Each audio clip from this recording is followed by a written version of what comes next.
You can buy your pork chops already pounded thin. Absolutely. If you ask your if you have a friendly butcher. But if you don't and you buy the thick pork chops, you can just do it yourself. Absolutely. You can butterfly them and pound them out. And you want them about 1/4 of an inch thick by the time you're done pounding. You want to buy a boneless pork cutlet? Pork loin chop. Pork loin chop. Or you can ask for a cutlet that's somewhere between 6 to 8 ounces, depending on how big you are, how big your family is. Don't cut through this side, and don't cut the palm of your hand.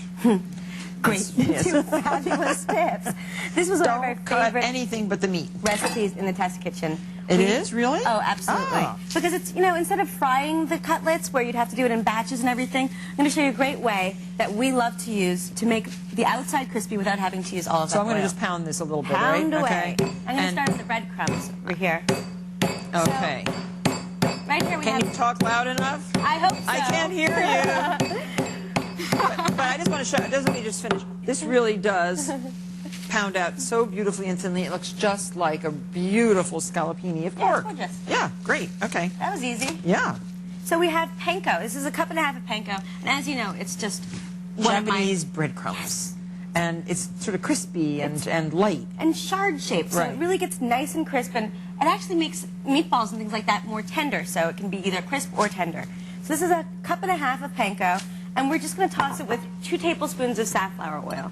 And safflower oil is great. In place of vegetable oil, which a lot of people use, it's much better for you. So 2 tablespoons right over it, really easy, and we just toss it together and then toast it in a 425-degree oven. Okay. Until it's nice and golden, and you just toss it a few times while you're cooking it.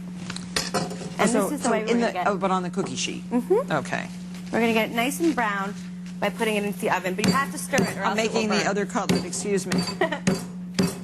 I love doing this. The aggressions, whose head is this? I never think like that.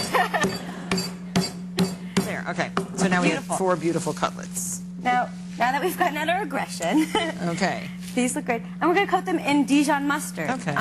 Which is great because it has a lot of flavor. And instead of coating it with eggs and sort of that sort of thing, we're just going to use the mustard, which has, a great taste, and you're not adding extra fat to this. So we're just going to brush both sides with the mustard and sprinkle them with salt and pepper. Oh, okay. I'll do that. Fabulous. Oh, no. Oh, you put it right there. No, you need the other side? Then you don't get the mustard on the tray. All right. Then you have to wash the tray. Okay. I'm with you on that. See, I'm still the teacher. I have a lot to learn, and this is the right person for the job. Sorry. And so you're just going to press these in, which is so nice. It gets them really coated onto the pork chop. Beautiful. And we have lots, and they're going to get a little bit more golden in the oven, but not so much so that you shouldn't get them nice and brown in the first step. Oh, I love how they look.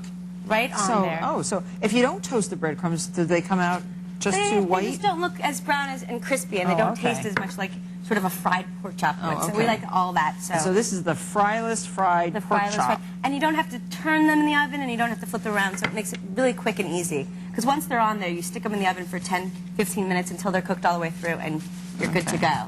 Beautiful. And this is just a great thing. These are great. Yeah, these look wonderful. Okay, and we'll finish up the others.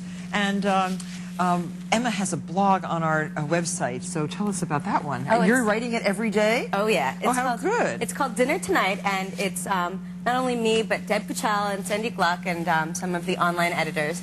And every night, Monday through Friday, we have a new dinner menu strategy. So you can look on our blog every single day and find a different dinner that we love, and we'll write about sort of how we use these strategies to get food on the table every single night of the week. That's fantastic, and you all have people to cook for, and you all have so it's a lot of fun. Oh yeah. By the way, bake the pork in a preheated oven that's 400 degrees for only 10 to 15 minutes. It's so quick because we pounded it; it just goes. Very beautiful.